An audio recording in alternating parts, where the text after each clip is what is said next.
It's week 6. The contenders are beginning to separate themselves from the pretenders in our fantasy leagues. But even for those fantasy teams that maybe aren't performing the way that we'd like, there's still some time to lock the F in and string some wins together.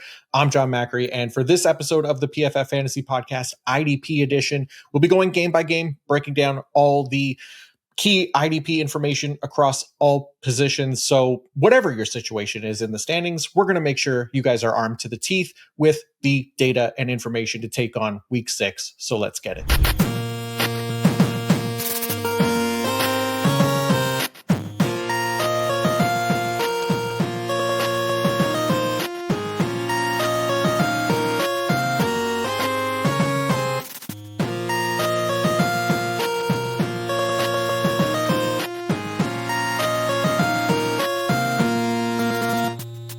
All right, here we go. Week 6 is here. And before we get into the games and all that stuff, again, if you guys can be so kind as to continue to just like and subscribe to the channel, hype it up on the YouTube mobile app, all those kinds of things that really help me and the channel. You guys have been doing an amazing job at that every single week, and I can't thank you enough. But again, it's a way, to show not just me that you guys appreciate all the IDP information, but PFF as well, right? Like they can know that the IDP information that we're providing is valuable, and maybe we get to do a little bit more of it, right? So thank you all guys for continuing to do that. I really do appreciate it. So yeah, like, subscribe, hit the hype button, all those kinds of things. And then again, as always, if you do want to go even further and get yourself a PFF Plus subscription or get access to things that I'm writing on the website or my rankings, all those kinds of things, you could sign up for a PFF Plus subscription and use the promo code PFF Fantasy Podcast 25 for 25% off a PFF Plus subscription. So that way you'll get access to the weekly IDP fantasy report, IDP rankings, all the things that we write on the website between Nate and I for fantasy, all the data and the grades, every single game, every player, every week. You'll get access to all of that stuff, but you could only do so with a PFF Plus subscription. So if you want to use the promo code PFF Fantasy Podcast 25, help us a little bit in our little internal competition as well within the other podcasts. That would be great. But yeah, you guys, again, have just been continuously awesome in doing so. Just wanted to bring it up again, as we always have to do here. But all right. And then again, all the timestamps and the PFF IDP report for this week will be included in the links down below. But let's get on to Thursday's game between a couple young, exciting teams. One, a championship contender, the Detroit Red Wings. The other, just mid-slop, the Montreal Canadiens. Oops, no, wrong sport. Yeah, take that, Habs fans. Eagles, Giants, that's the one.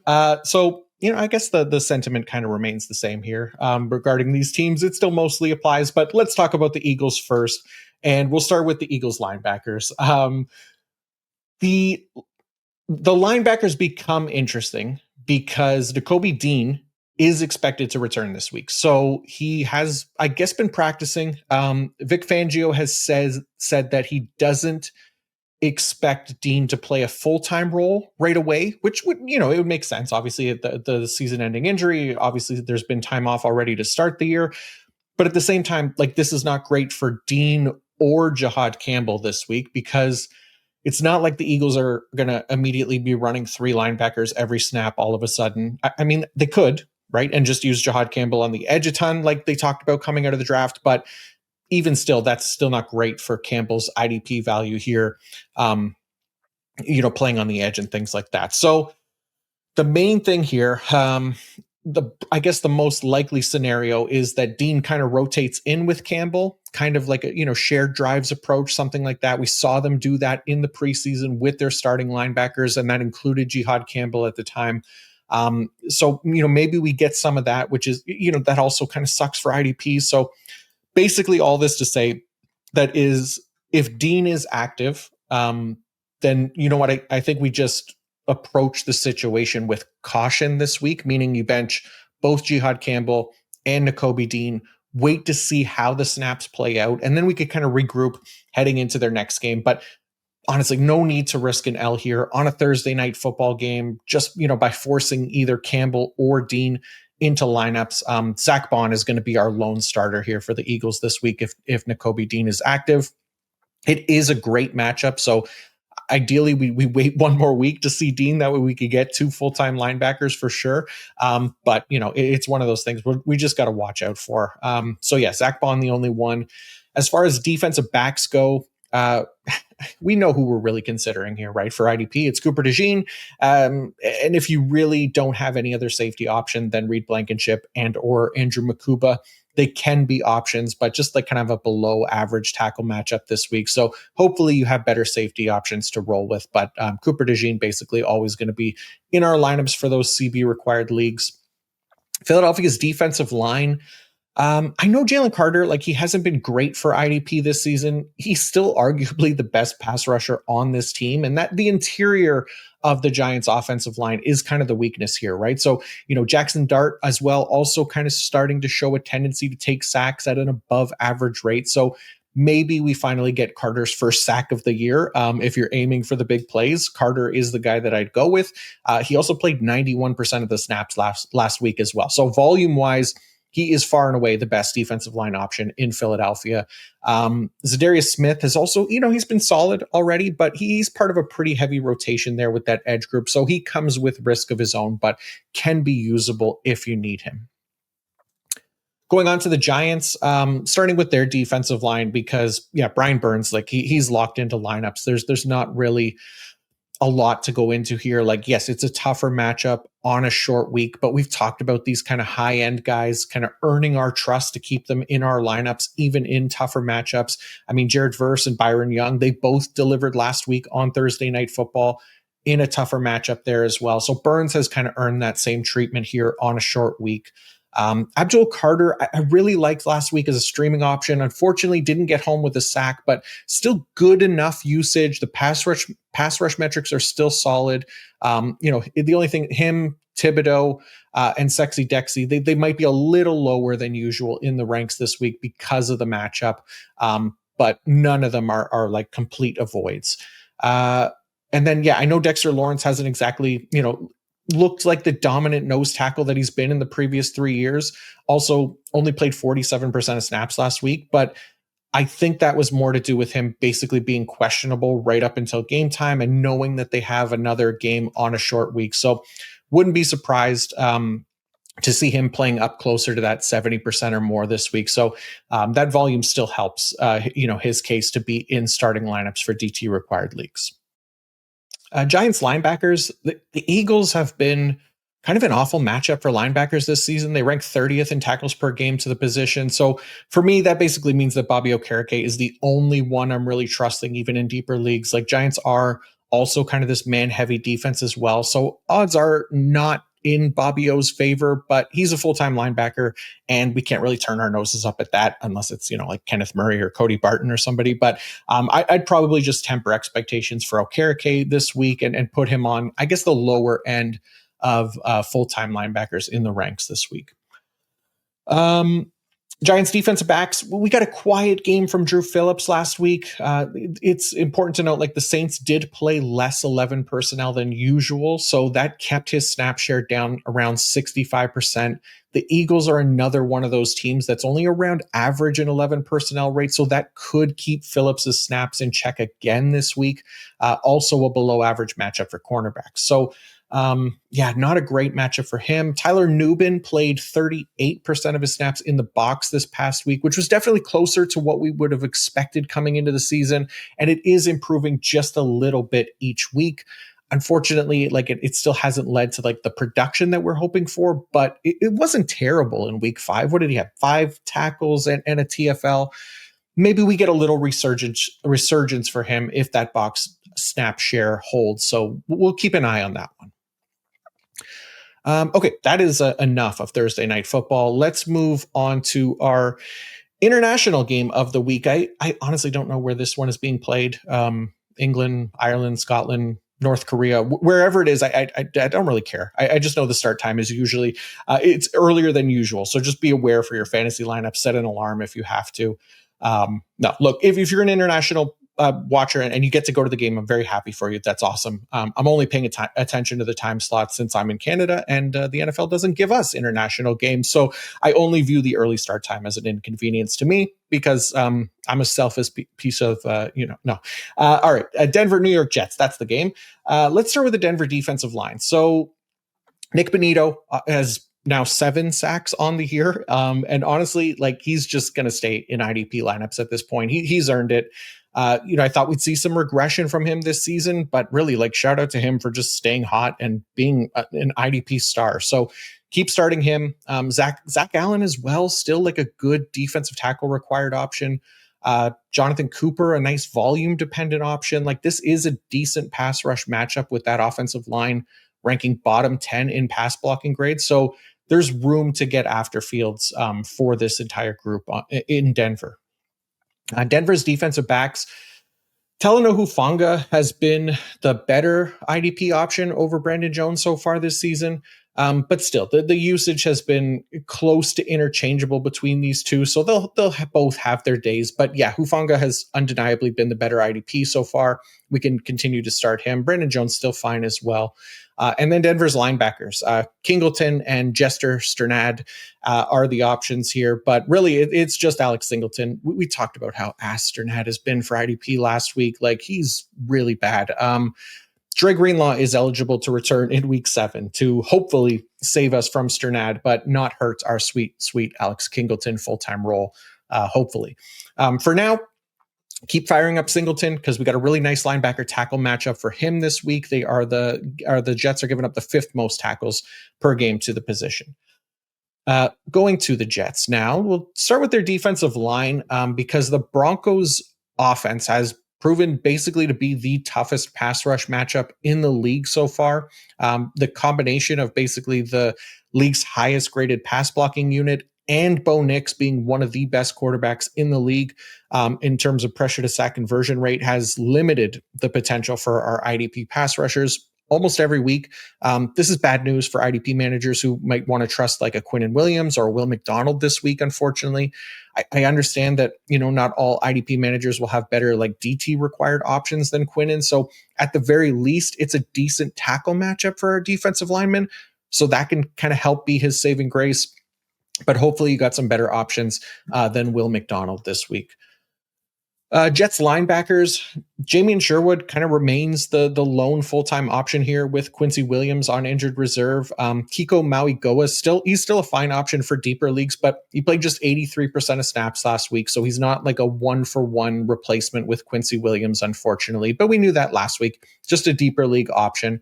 It sure would be nice if Jamian had a better than 10% tackle rate this week, but not the best matchup for that. So we'll see. I still like him enough to trust them because, 100% of snaps, etc.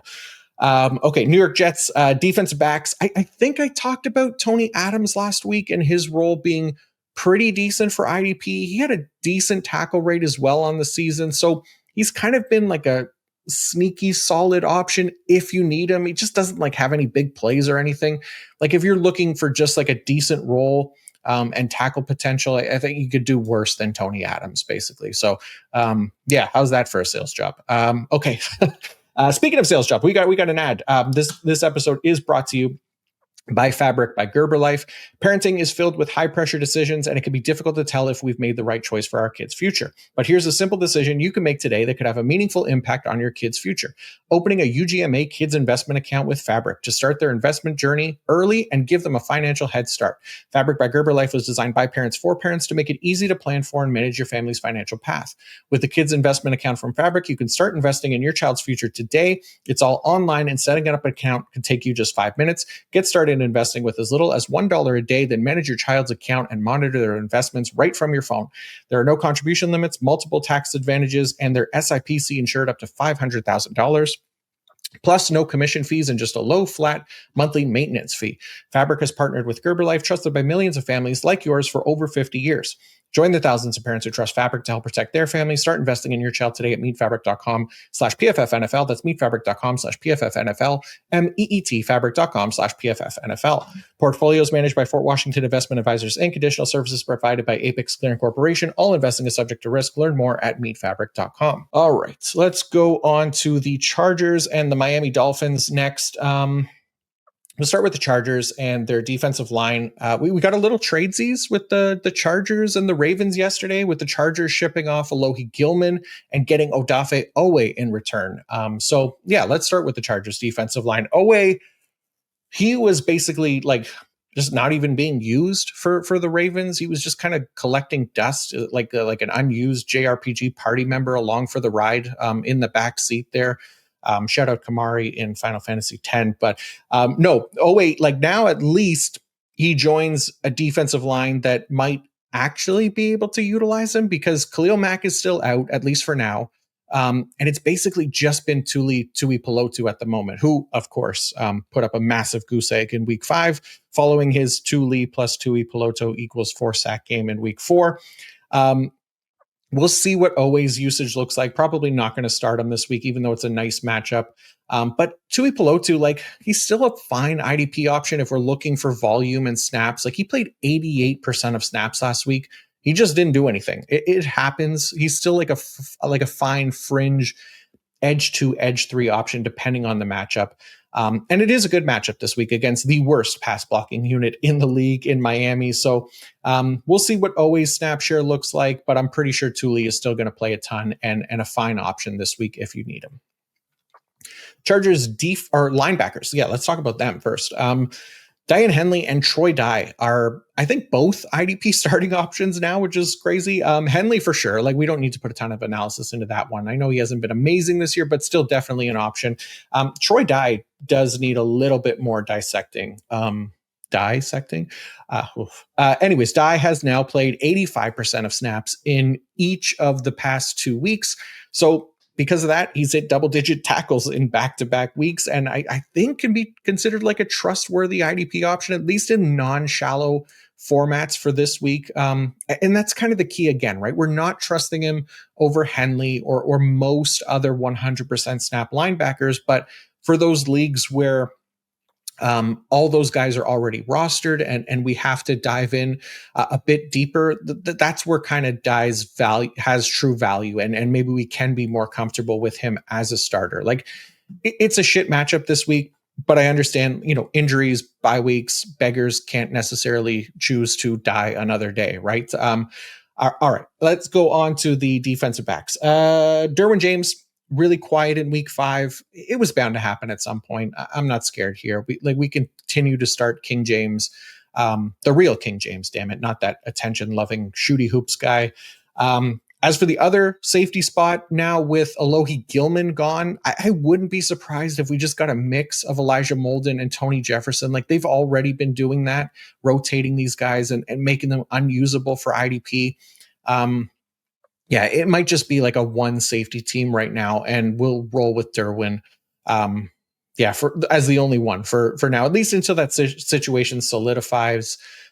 This isn't the best matchup for Tarheeb Still either. If you're looking at him in CB required leagues, like, he's still startable. He'll play every snap, just might not get as many opportunities in the slot this week, which we typically prefer. For Miami, so Tyrell Dodson, we'll talk about their linebackers first, because Dodson got banged up with what they call the head injury this past week. I thought that meant concussion, but maybe not. Either way, he didn't come back into the game, and he's been awesome this year. So we'll definitely be interested in his replacement if we need one. That was KJ Britt, who replaced Tyrell Dodson in week 5, and he should get a decent snap share, even if it isn't full time. This Miami's linebacker core, they've just been so productive that, KJ Britt is at least somewhat interesting this week. But then obviously, Jordan Brooks, he's been on a tear. He's not leaving our lineup. So just keep an eye out for that one. If you do need a Dodson replacement, KJ Britt becomes an option. Miami's defensive line, Jalen Phillips, we talked about him last week. There was also a very unfortunate slip up in talking about him on my part that our editor Tyler had some fun with. So shout out him. I deserved it. I'll try not to make that mistake again when praising the guy, but maybe I do owe him. Actually, let's not go down that road. Basically, if you listen to last episode, you'll know that we were pumping his tires about him playing really well, just didn't get the sacks, but was, we were willing to kind of stick with him, give him a shot on our rosters or as like a buy low option because he did look good and he was due. So he delivered with a sack last week. So that was great to see. And he made me look smarter than my unfortunate blunder when talking about him would have you believe. So Jalen Phillips, Bradley Chubb, Zach Sealer all get a really nice matchup this week against the Chargers offensive line, which has been devastated by injury and poor play. So these guys should be able to get after Justin Herbert this week. Miami's defensive backs, other than it's basically Minkah Fitzpatrick, still the solid option. We liked him last week and he was great. Gets another good matchup this week. So really like Minkah once again if you got him. Okay, going on to Seattle and Jacksonville next. So we'll start with Seattle's linebackers because they made this really easy on us basically because it's Ernest Jones and nobody else for now. Drake Thomas and Tyrese Knight continue to kind of rotate drives. Neither one should be trusted in the majority of IDP lineups. So we'll continue to wait on that one. For now, just Ernest Jones. Seattle's defensive line, we've talked about this before, but the Jaguars' offensive line and Trevor Lawrence have made for a tough matchup for our IDP pass rushers. So this isn't great news for guys like Byron Murphy, Uchenna Nwosu, Boye Mafe. The thing is, Uchenna and Mafe, they both played a ton last week because DeMarcus Lawrence was out and Derek Hall got hurt as well. So they can still be like nice volume plays if you really need them, but will ideally be looking for better matchups. So harder to do it in DT required leagues with Byron Murphy and Leonard Williams. So odds are we're just sticking with those two guys. But on the chance that you do have better defensive tackles, this might be kind of a fine pivot week, more so for Murphy, not so much for Leonard Williams. He's still startable every week. Seattle's defensive back. So Devin Witherspoon and Julian Love were out last week. Both could potentially miss this week as well. We'll see. But this basically means that we at least need to know who their replacements are. So for Julian Love, his direct replacement was Ty Okada, who played 39% of his snaps in the box. And him and Kobe Bryant, they both had productive games last week. I don't mind Okada if you need the help. It's an above average matchup here. So that definitely helps. And then for Witherspoon, like his replacement was none other than second round rookie pick Nick Emenwari. And if you happen to be one of the absolute sickos who tunes in during the offseason and around the NFL draft, first off, I love you for doing that. But you'll also already know how much I love Nick Emenwari for IDP as well in the long term. Maybe not so much in the short term, but because right now, he's only playing this kind of nickel only role, and we still haven't seen him and Devin Witherspoon play more than 4 snaps together in the same game. But that being said, I don't think the two can coexist together.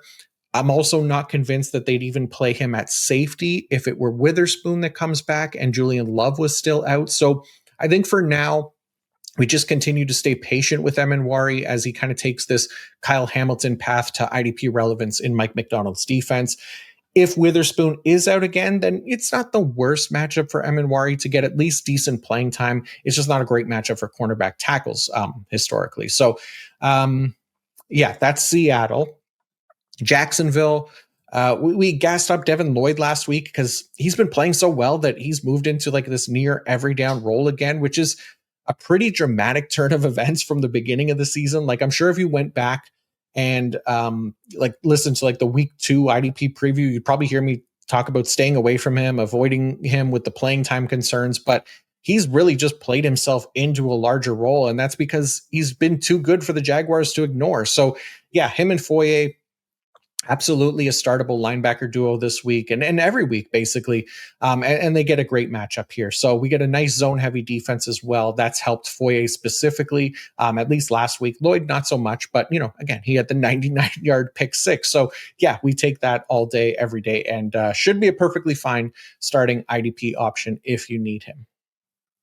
Jacksonville's defensive line, Trayvon Walker missed last game. He had to have wrist surgery, I believe. So we'll see if he's back or not this week. It doesn't sound like it's like a thing that's going to keep him sidelined for too long. But if he's out again, like that basically leaves Josh Hines-Allen as our only real option here. And I know IDP managers are really frustrated with his lack of sacks. It's kind of crazy how he has just like the 1/2 sack, but really deserving of more in the sack column. I'm going to say it, keep saying it, because like 26 total pressures is great, and it's only a matter of time. But I do understand if IDP managers prefer other options, especially this week, since Josh Hines-Allen's going to get Charles Cross at left tackle, who has been really solid this year. And then Sam Darnold has been great at basically not letting pressures turn into sacks. So I'm not overly hopeful that it'll come together for Josh Hines-Allen this week. Actually, I'll do you all a favor if you do have no choice but to start him this week. Ready? I guarantee that Josh Hines-Allen doesn't get a sack this week. There you go. That's out there in the universe now, just for you. All right, Jacksonville defensive backs. It wasn't a really great game for Jordan Lewis last week. He'll still be a solid CB required option, though this is at least one of the worst matchups for him to get more playing time in the slot, because Seattle spends the lowest rate of snaps in 11 personnel. So Jordan Lewis, again, we still like him, but there's going to be matchups where his production is on the lower end. As for Travis Hunter, last week was his best game of the year so far. He played 67% of snaps on offense, mostly on passing downs. We'd still like that to be up over 70% consistently, but that was at least a nice shift, along with 39% of snaps on defense, and racking up a couple tackles there as well. So he's hopefully going to slowly regain his Lisan Al-Gaib moniker and be that IDP cheat code that we want to see. But yeah, we got to get a couple games of good usage in a row. That would be a really nice positive development there. Okay, going on to Cleveland and Pittsburgh next. We'll start with the Cleveland defensive line. And I highlighted this one in the IDP report this week, and it's a little fun fact that I enjoyed, or at least can be used to help cope for IDP managers who might be pissed about Myles Garrett's quiet game in week 5. Look, Garrett, obviously he didn't get a sack, and he finished that game with a low 63.0 pass rush grade. And here's my fun fact to help us feel better. Over the last 5 seasons, just once in each of the last 5 years, Myles Garrett has finished with a pass rush grade below 65.0 in a game. And then basically he goes back to continuing to dominate as his usual self every single week for the rest of the season. So he's had a seasonal pass rush grade above 90 basically since 2018. He's still at a 92.0 pass rush grade this year. So all this to say, don't be concerned, especially if this trend continues, right? Because maybe he gets that one lone sub 65 pass rush grade game out of the way, and then it's back to 80s and 90s for him as usual. We're gonna all that to say, leave him in your IDP lineups. He gets the Steelers this week as well, which we know he'll want to outperform TJ Watt as usual as well. Cleveland's linebackers, Carson Schlesinger. He's heating up now. He's been much more productive the past couple of games. Decent matchup this week for him to keep that going. So, don't mind Schlesinger this week and pretty much every week. Also, Devin Bush, still like a fine, deeper league option for us as needed, right? He continues to play up over 80% of snaps, though it's not too much more than that. So in the same vein as like a Troy Dye and the Cedric Grays of the world, he's up there as one of the better non-full-time linebackers, basically. And then Cleveland's defensive backs, Ronnie Hickman has strung together a couple of really productive games.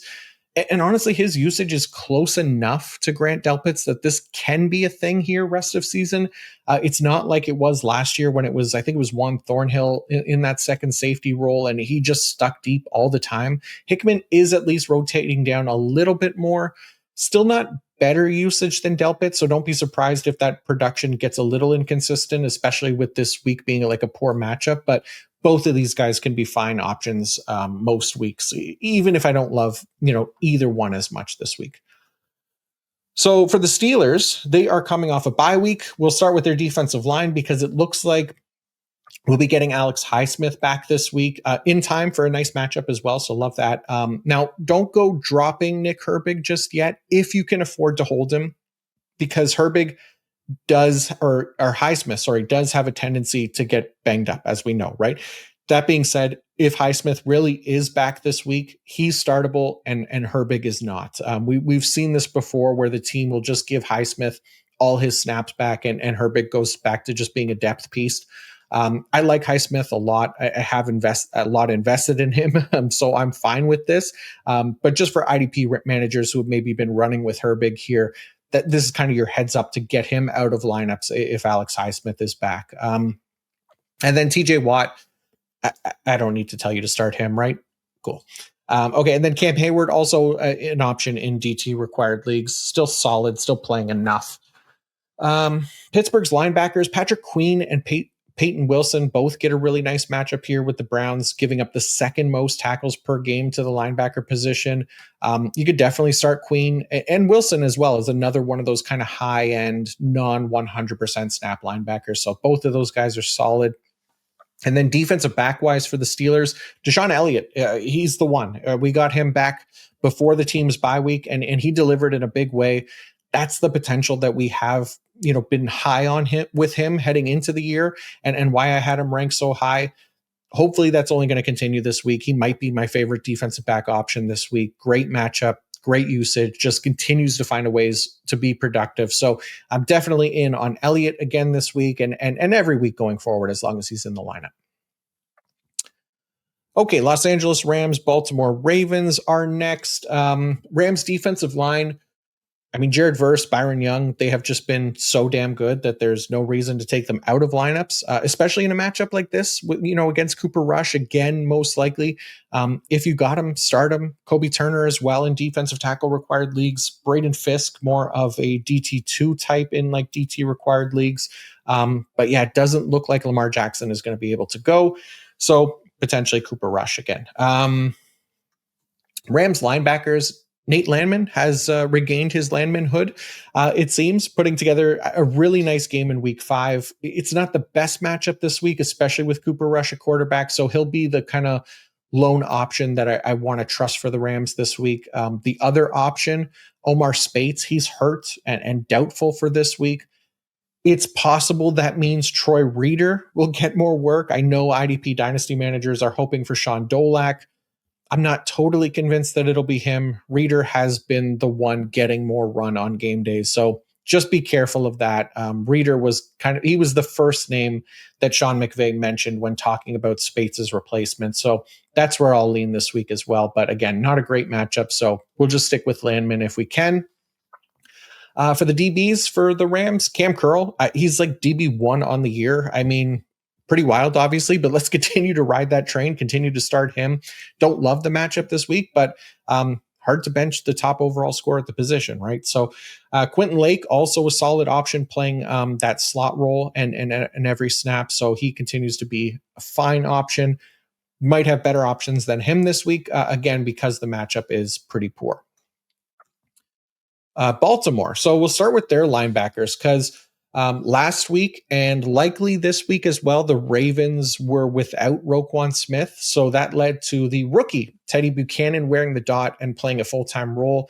He was really productive in that role as well, with 15 tackles. Trenton Simpson played the LB2 role. He played nearly a full-time role himself with a 94% snap share. He too had a great game. He had like 10 tackles and a sack or something like that. So both of these guys can be productive and are more usable for IDP than with Roquan out of the lineup, I guess. But even with Roquan back at some point, Teddy Buchanan at least should still be in that LB2 role. And he's one that we can kind of continue to treat him as like a Peyton Wilson type, as to say, like non-shallow formats, stuff like that. But the other thing here, I guess, to keep in mind is that Kyle Hamilton was also out in week 5. Otherwise, I think he would have worn the green dot. Whether that would have affected either of the linebackers, I'm not really sure. I doubt it. But if Hamilton is back this week, then I'm sure if anyone would be affected, it would likely be Trenton Simpson, but not to the point where his snaps will be unusable or anything like that. Baltimore's defensive back. So Malachi Starks and Kyle Hamilton, Both of them are good options for us in a good matchup this week. Again, if they're able to go. Starks has played more defensive snaps than any other player so far this season. So there's just another little fun fact for you. But as for the trade for Alohi Gilman, we'll see if that's because they expect Hamilton to miss time or not. Hopefully not. But also, this team is just so devastated by injuries, maybe that they just need another body back in return when they gave up Owe. So we'll see how that shakes out. But yeah, either way, fine with Starks and Kyle Hamilton. Baltimore's defensive line, it's not great right now. Tavius Robinson is probably the best option, and that's only if you need a guy who is going to play a lot in a good matchup, because he's not really getting in our lineups based on talent. Mike Green could eventually be that guy, and he's also playing a ton, but we just haven't seen it from him just yet. So still really kind of a taxi stash in Dynasty for the most part. All right, going to Dallas and the Carolina Panthers next. So start with Dallas's linebackers. Kenneth Murray is still kicking. He gets a good matchup this week, which means maybe he'll get 6 tackles instead of 5. No, I'm sorry. He's a fine option. He's just so ineffective, so bad. But yeah, we also lost Jack Sanborn potentially for this week because of the concussion. Shamar James was Jack Sanborn's replacement this past week, and he delivered something like 15 total tackles, which, by the way, more than Kenneth Murray. And it was the 4th consecutive game where the 100% linebacker Kenneth Murray was out-tackled by his non-full-time LB2. So Kenneth Murray just, watching from the cuck chair as usual. I wouldn't be surprised if James is more effective than him again this week for IDP. Again, only if Sanborn is out. I also don't know why it's Shamar James as the replacement at LB2 and not Maris Lufau, but not a big deal since I doubt anyone has too much invested in Lufau. Just go get Shamar James for free. Okay, Dallas's defensive backs. Great matchup for the Dallas safeties, which is Donovan Wilson and Wanye Thomas, since Malik Hooker is on IR. They're not the best IDP options, but this is the best matchup. So they're like streaming worthy if you need them. Also, Deron Bland, he went back to full-time, as did Trayvon Diggs last week. But more importantly for Bland, since he'll get, the slot snaps as well, for CB required leagues, basically, we could get some use out of Deron Bland. Dallas's defensive linemen, they were productive last week. That was great to see. It's still a really hard group to trust in our IDP lineups because of that just basically combination of playing time, underlying pass rush metrics, or I guess lack of both more. And the matchup is tougher this week for this group than it was last week against the Jets. So not trusting these guys still. Carolina linebackers. So one of the big changes that we had this past week at linebacker was Christian Roseboom ceding the green dot and full-time role to Trevin Wallace, which you wouldn't ever guess just from looking at the box score, since Roseboom was way more productive. But the snap share difference is big enough that we at least have to adjust expectations for this duo going forward. I'll have to have Wallace ranked ahead of Roseboom now because, 69% snap share for Roseboom last week is not so nice to trust going forward. 100% of snaps for Trevin Wallace is much more trustworthy. Whether that usage sticks rest of the season or even this week, we'll find out soon enough. But we have to react to the most recent data that we have. And the most recent data says Wallace over Roseboom. Carolina's defensive line, Derek Brown is mostly the one that I'd want to trust and only in DT required leagues. Again, as bad as Dallas's O-line has been, Dak has done a pretty nice job not letting that offensive line turn into disaster for him. He's been great not letting pressures turn into sacks. So, Carolina's defensive backs, Trevon Merrick, he remains the best option here. The usage is great, above average matchup. Just continue to rock with Merrick as a weekly starting option. Okay, New England and New Orleans next. So we'll start with New England's defensive line. Spencer Rattler has been surprisingly good at not letting pressures turn into sacks behind a below average offensive line. That being said, New England has, a few good options for volume that we might be able to rely on. Like Harold Landry obviously is one. Milton Williams and Christian Barmore are solid for like DT required leagues. So don't hate those guys this week. At linebacker, it's still only Robert Spillane here. Jack Gibbons and Christian Ellis continue to kind of mix and match, and now Jelani Tavai has been added to the mix as well. So let's just use Spillane for now until that basically secondary spot becomes more consistent. Also, not a great matchup where we should be looking to risk it here with these guys beyond Robert Spillane. Defensive backs for New England, Craig Woodson, Jalen Hawkins, still your full-time options, both getting fine usage. Woodson getting the best usage of the two, so would prefer him if you have the choice. Also, Marcus Jones. So playing in the slot can be a fine option in CB required leagues this week.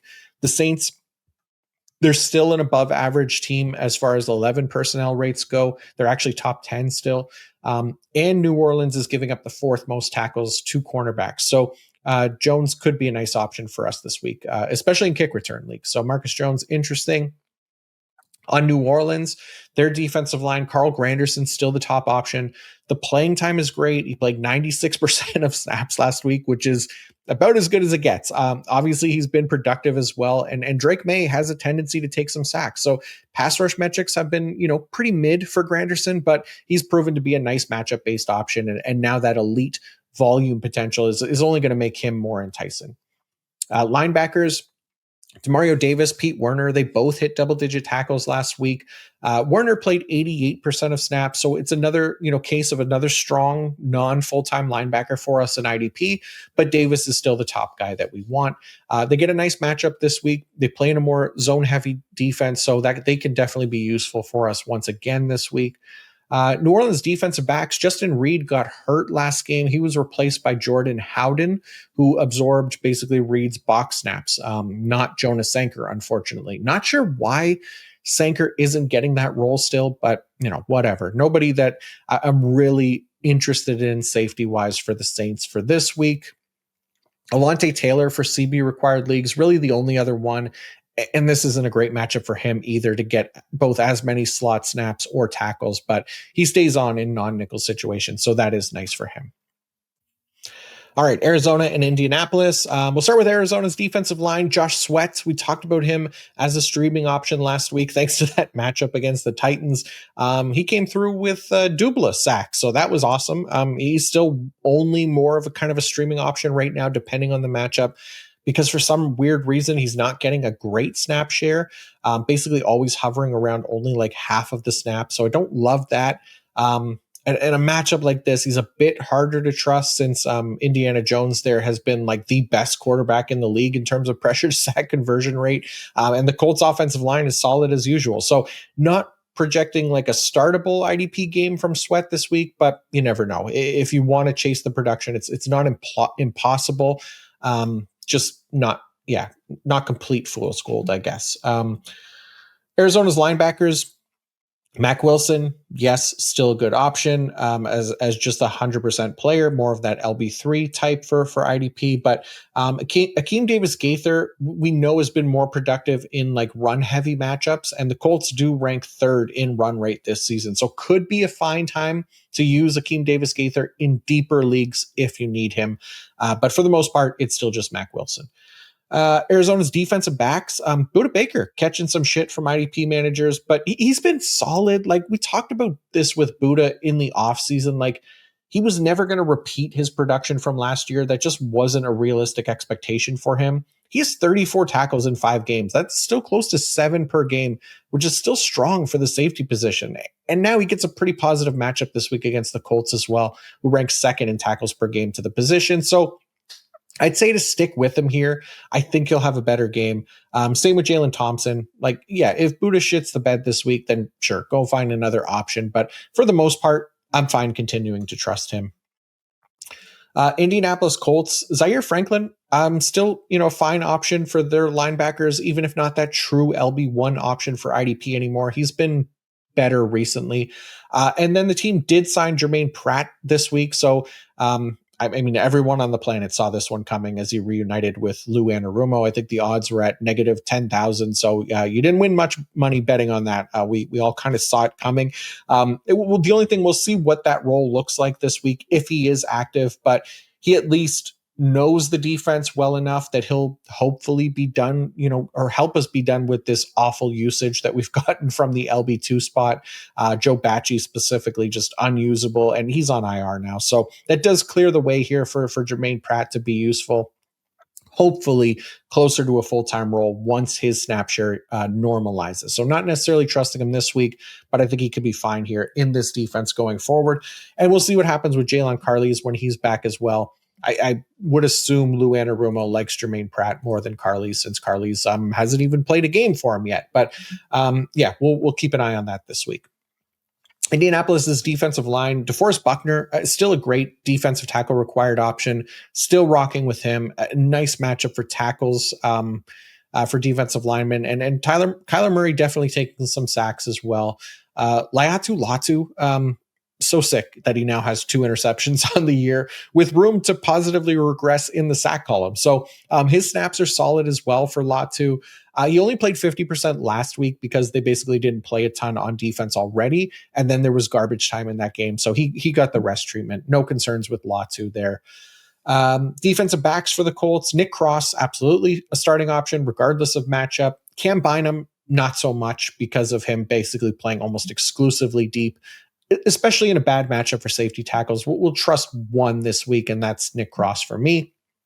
Also, Mike Hilton, he got hurt last game, so now the team could be down 2 slot defenders with Kenny Moore on injured reserve. So I would just avoid the Colts cornerbacks for the most part this week. All right, lastly, I want to talk to you guys about Fitbod. Since I've discovered Fitbod, not just my willingness to exercise has increased, but also the effectiveness in which I do so has greatly improved, because Fitbod takes the guesswork out and tracks your progress so you get the most of your workout routine. If you're going to use the Fitbod app, I want to let you all know how easy it is to create your most optimal workout routine, because if you're anything like me, you might not always have the time to build a full workout in your day. And sometimes, especially during the football season, now that hockey's back as well, like there's games on basically every single night, right? So, getting out of the house is a task all on its own. But what Fitbod can greatly help with is by creating your own personal workout routine based on your goal, your fitness level, how much time you have to work out, and your available equipment, so that you can set up an ideal workout routine from your own home and while watching the games.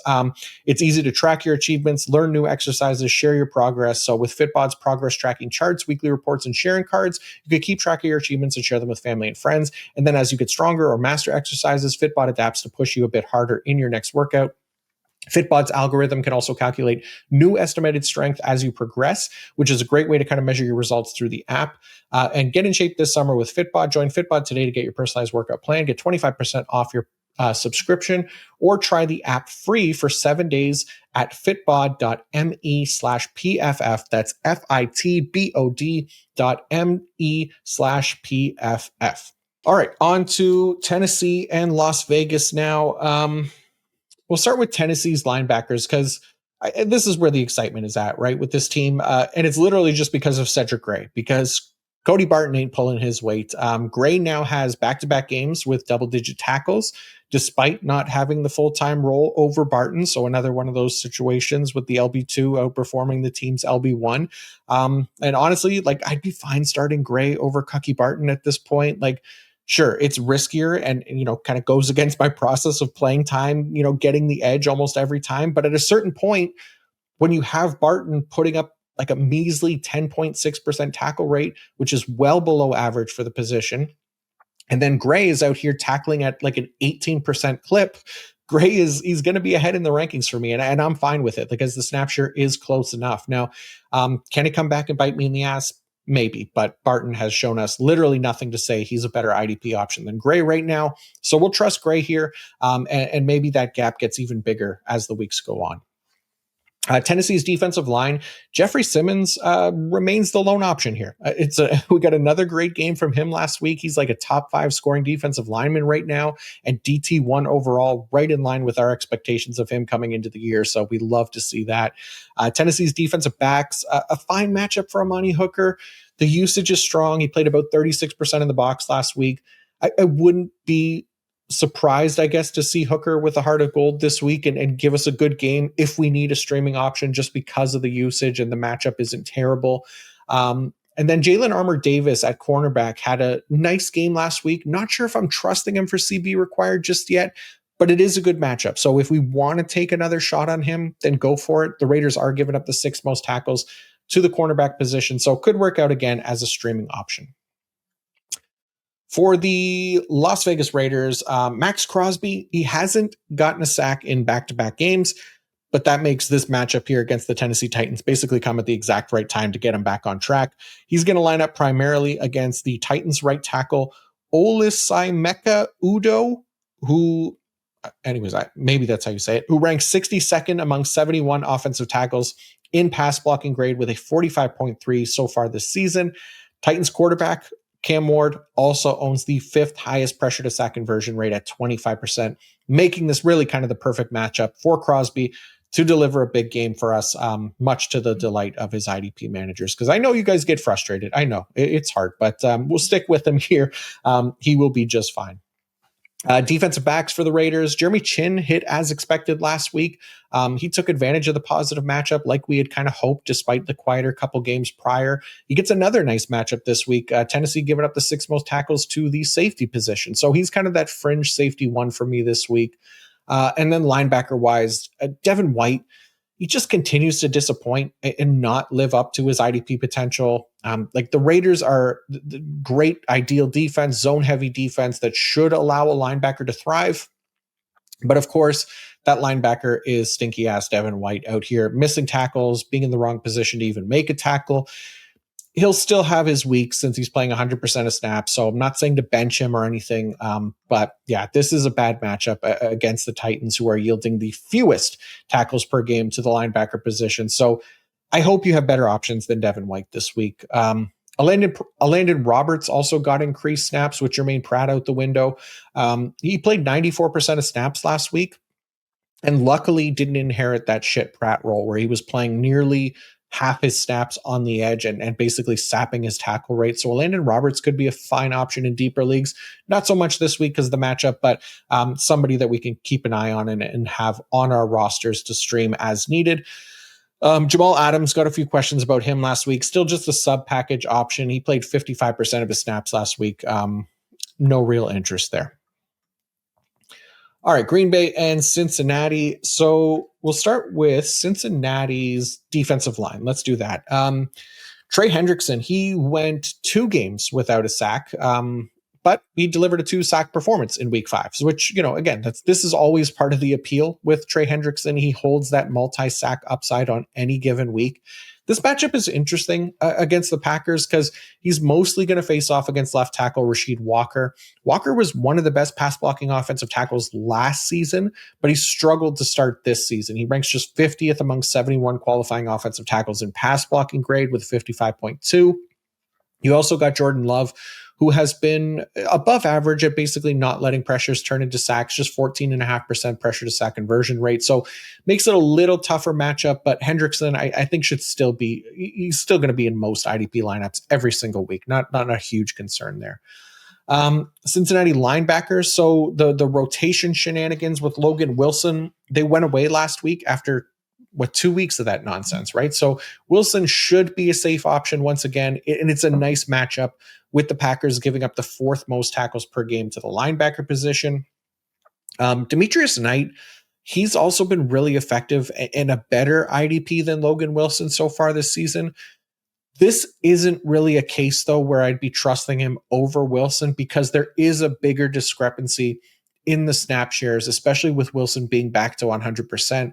Knight played fewer than 60% of snaps last week. So it's been great that he's been able to produce at such a high rate with that snap share, but that's also like a clear sign for potential regression down the road. Right. So unless that snap share jumps up closer to like a consistent 85% or higher, I think we're just going to continue to trust Wilson over him for IDP for now. Cincinnati's defensive backs, not the best matchup for Jordan Battle and company, so he's outside the top 24 DBs for me this week. Dax Hill is a solid CB required option. Nice matchup for him this week with Green Bay giving up top 10 tackles per game to the cornerback position. Okay, Green Bay, their linebackers. Edgerrin Cooper hasn't quite performed as well as he did as a rookie. despite now having this full-time role. And I think mostly due to like just a high rate of missed tackles, 23.3% missed tackle rate. That's a high number. And he's tied for the league lead at his position with 10 missed tackles on the season. And that's without having played a game last week. So he's still a fine option. But because of, I think, the missed tackles and stuff like that, Quay Walker has at least surpassed him in IDP viability for the time being. That could change at any point. Like we've seen Cooper and what he's capable of from an IDP standpoint. But at least for now, in a below average tackling matchup, Quay Walker is going to be the higher ranked IDP for those of us who might have the choice, but Cooper definitely startable still. Green Bay's defensive line, it doesn't seem like Devontae Wyatt will play this week with the knee injury and still not practicing after the bye week. So that's not great for DT required leagues in what is a decent enough matchup. But Micah Parsons and Rashawn Gary, they now get to chase down Joe Flacco instead of Jake Browning. That being said, at least with the Browns, Flacco knew how to mitigate an awful offensive line and get the ball out quickly and avoid taking sacks at a high rate. We're not avoiding Micah Parsons by any means, but Flacco has at least been, decent at not letting pressures turn into sacks, essentially. Green Bay defensive backs, we'll see how much Flacco changes things for like the tackle distribution for our IDPs. But coming into this week, the Bengals are allowing the fewest tackles to opposing safeties. So Evan Williams, Xavier McKinney, they've already been just kind of average tacklers at the position. They're fine if you need them. They're playing full-time roles now. Okay, San Francisco and Tampa Bay is next. So we'll start with San Francisco's defensive line because it's still really only Bryce Huff as like the boom bust option here. He got a sack last week, but we've talked about, that floor being the more likely outcome with him due to playing time. Fine to take a shot on him if you're desperate, but he's probably the only one right now. San Francisco's linebackers, Fred Warner, Sweet D Winters, they continue to be starting options for us. I know Sweet D wasn't overly effective last week, but still a 100% snap player, and he's been effective enough that we just continue to use him as needed, just on maybe the lower end of 100% snap linebackers. And then DBs for San Francisco, Marcus Sigil, he has been, well, at least he's had some of the best usage for IDP this season for the safeties. He's averaging 54% of his snaps in the box, and that has led to him being a top 12 IDP so far this season. The only thing to keep an eye out with for Sigil is the expected return of Malik Mustafa potentially this week. So he is a starting option for the San Francisco 49ers. The way that I'm currently approaching the situation is that Mustafa will replace Jason Pinnock in that starting lineup, but that isn't a guarantee, right? We know Marcus Sigil is a rookie. We know team tendencies tend to be, trusting experience over all else. Sigil also owns one of the worst coverage grades for the position so far this year with a 34.7. That could play a part in the team's decision on who Mustafa will replace in the starting lineup. With all that in consideration, I think I have Sigil outside the top 24 at the position this week. We'll look to, I think, play things safe with our IDP lineups until we know for sure. So, if Malik Mustafa is indeed active this week, I'm just going to avoid the 49ers starting DBs until we see how the usage shakes out. On to Tampa Bay, their linebackers. So, every once in a while we have to keep motivating Levante David when he has one of those inefficient weeks and it wakes him up just enough to deliver for us. So that happened last week. It's hit a couple times now this season, and we're referencing his inefficient tackling. He had a nice game last week, even got a pick. So that was great to see. He gets a positive matchup this week. So him and Servassier Dennis should both be solid options this week against the 49ers, who are yielding the 9th most tackles per game to the linebacker position. Tampa Bay's defensive backs, Tyke Smith, Antoine Winfield Jr., they both get a great matchup as well this week, giving up the 3rd most tackles per game to the position. Still like Tyke over Winfield, but like I keep mentioning, Winfield is still a good option for the position. He'll have his strong weeks and at least gets a good matchup this week. But Tyke is kind of taken over, right? The usage, the tackling ability, he's the full package here for IDP right now. And Tampa Bay's defensive line, this is the best matchup for tackles for our IDP defensive linemen. Unfortunately, there's not really any great pass rushers here to trust. Like Hassan Reddick hasn't cracked a 60 pass rush grade since week one. Yaya Diaby has been na Diaby for all but one game this season. So, yeah, fine, deeper league plays, but harder to trust anyone consistently here right now. Okay, Sunday Night Football, Kansas City Chiefs and the Detroit Lions. So let's start with the Detroit defensive backs. Instead of me immediately glazing Hutch as per usual, first chance I get, let's start with Brian Branch, who hasn't been overly effective as a tackler so far this season, though he's also not been bad. But without big plays, which has been such a big part of his IDP value, we could get those quieter games like the one he had in week 5.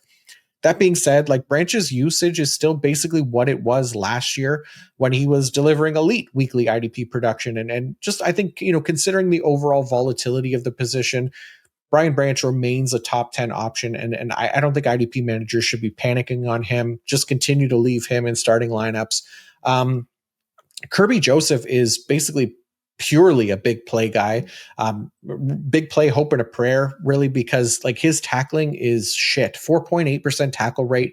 He's going to need interceptions to be viable with that tackle rate, and we're not banking on that most weeks.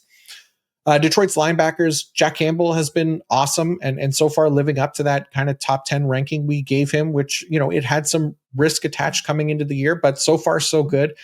It's not the best tackle matchup this week, so it could be tougher for him, at least this week, especially for Anzalone, who, like Kirby Joseph, has been more big play dependent, right? So these are both still 100% players. We can start them. I'm not benching Captain Jack personally, but he's lower in the ranks, I guess, this week than usual just because of the matchup.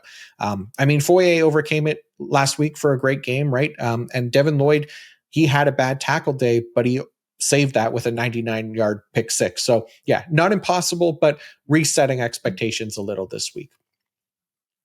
Detroit's defensive line. Let's start with Derek Barnes, I guess, right? Because sleeper leagues can plug him into the defensive line slot, and relative to the defensive line position, he's been a really good tackler.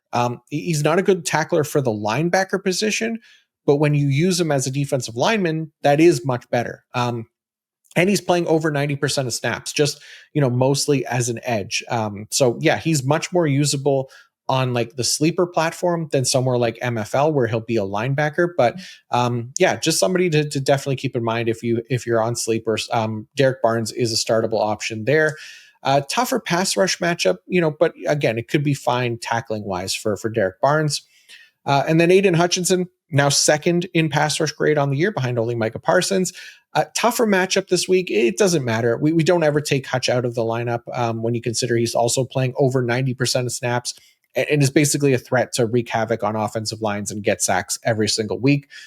He was also robbed again last week of a sack safety. And once again, by goddamn defensive back holding downfield. Like, I swear these Lions defensive backs, maybe they're playing against Hutch in IDP leagues and doing their best to try to nerf him in any way they can. But yeah, even still, like the guy can't be stopped. So just leave him in lineups every single week.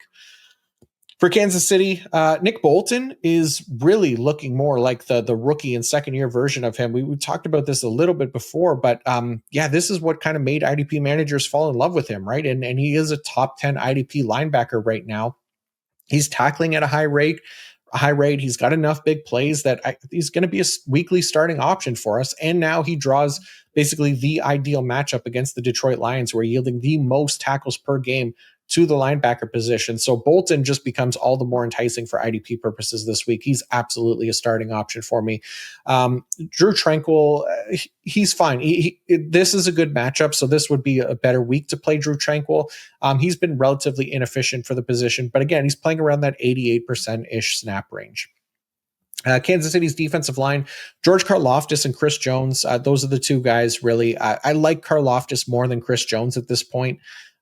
Even though Jones has this like elite pass rush ability we all know about, we're just not seeing it. So he's still a strong option for DT required leagues because of that upside, but he's not like a locked in option every week anymore. And then Karlaftis, he isn't the best pass rusher, but he's at least productive with his snaps and a better tackler than Jonesy. So Chris Jones's tackling ability, it's basically non-existent. So I'm fine keeping Karlaftis in that weekly DL2 range because of that. And then Kansas City's defensive backs, Jalen Watson at cornerback, Jamari Connor at safety. Those are our top option. Connor, a great starting safety option. And honestly, yeah, Watson is getting enough work to be a good CB required option. And the matchup is fine this week if you want to roll with him. All right, almost there. Monday Night Football game number 1, because once again, we have 2 overlapping Monday Night Football games, which I love just so damn much. Anyways, Bills Falcons are up next. Buffalo Atlanta here. We'll start with Buffalo's linebackers. Matt Milano, he got hurt again. Anyone surprised?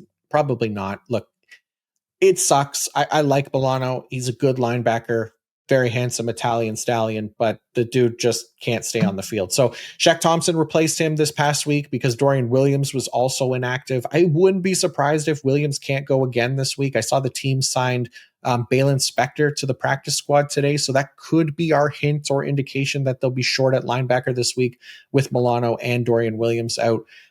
As a result, Shaq Thompson should play a decent snap share next to Terrell Bernard this week in, it's a below average matchup, unfortunately, but Bernard and Thompson should get enough snaps that they're startable options for us.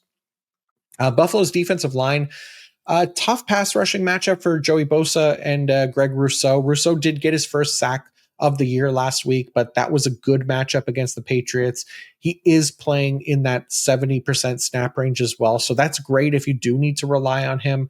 And it also helps that the Falcons are giving up the second most tackles to defensive linemen. And Rousseau is typically at least a good tackler.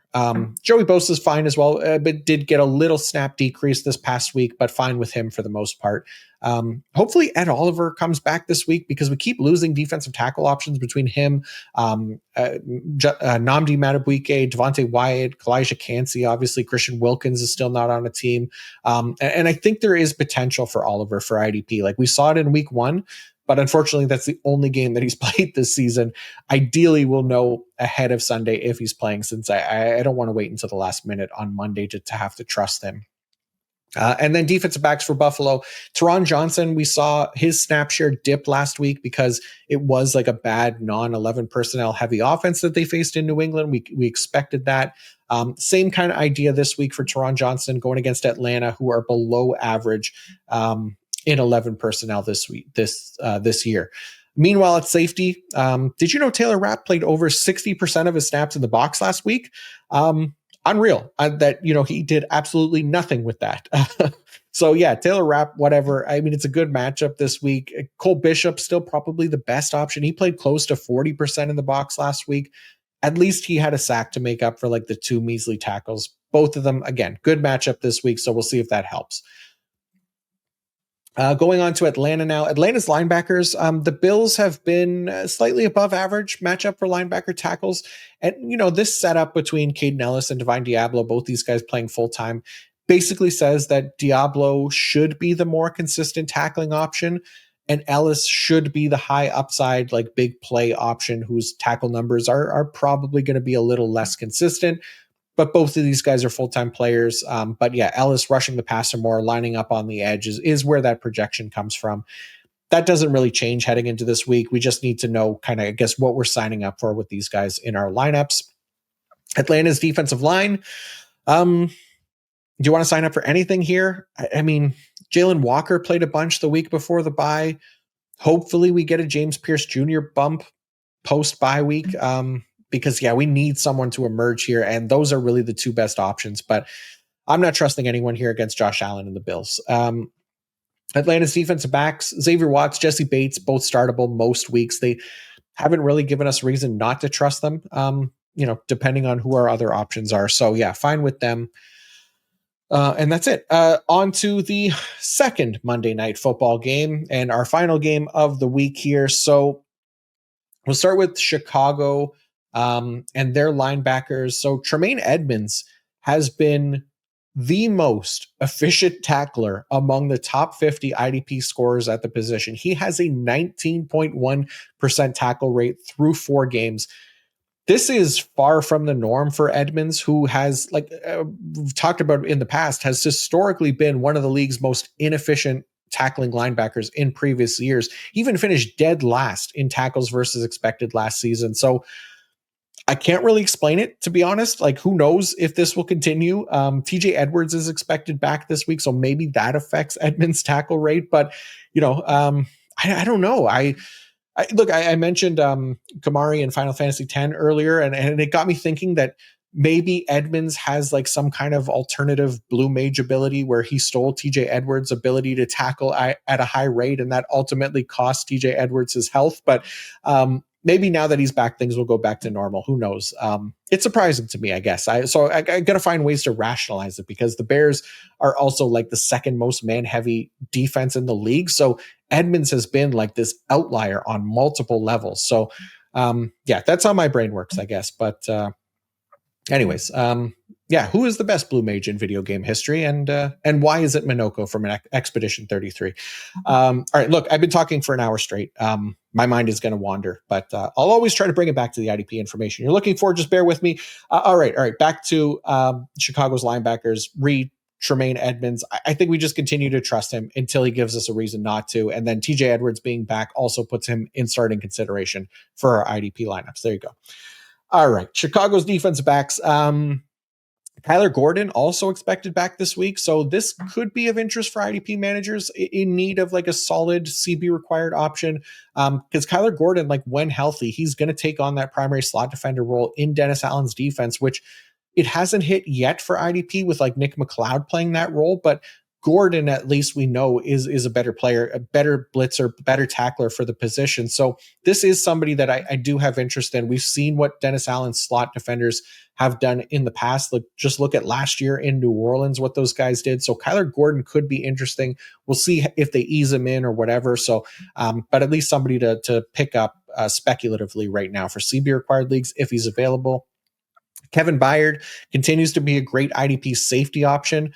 And we'll just have to see with Jaquan Brisker, right? Like, Brisker has had this disappointing start, and I think that's brought to light even more with Kevin Byard having such a great start to his season. And he even came up with 2 interceptions in their last game. So Byard definitely remains a starting IDP option for us. And then I think we just continue to temper expectations with Brisker, at least until he bounces back, because the box usage for Brisker did at least improve the last game that they played, but we'll want to see some consistency there before trusting him in our IDP lineups again. And then Chicago's defensive line, Montez Sweat revenge game. That's kind of what we're banking on if we're starting him. The pass rush metrics have kind of been hit and miss with him. Just the 1 sack on the year. Playing time, like, it's solid enough that he's going to get enough opportunities to get after Jaden Daniels at the very least. All right, final team, Washington Commanders. Bobby Wagner is LB1 for IDP so far this season. So continue to trust him. Frankie Louvu, same song and dance here, right? Like, we know what we're signing up for if we start him, and why he's a boom bust option every week at this point. Personally, I prefer the more consistent tacklers for IDP, but I understand, those rosters maybe shooting for upside might want to give him a go against Caleb Williams and the Bears offensive line. Washington's defensive line, Dorrance Armstrong just continues to be productive in the sack column.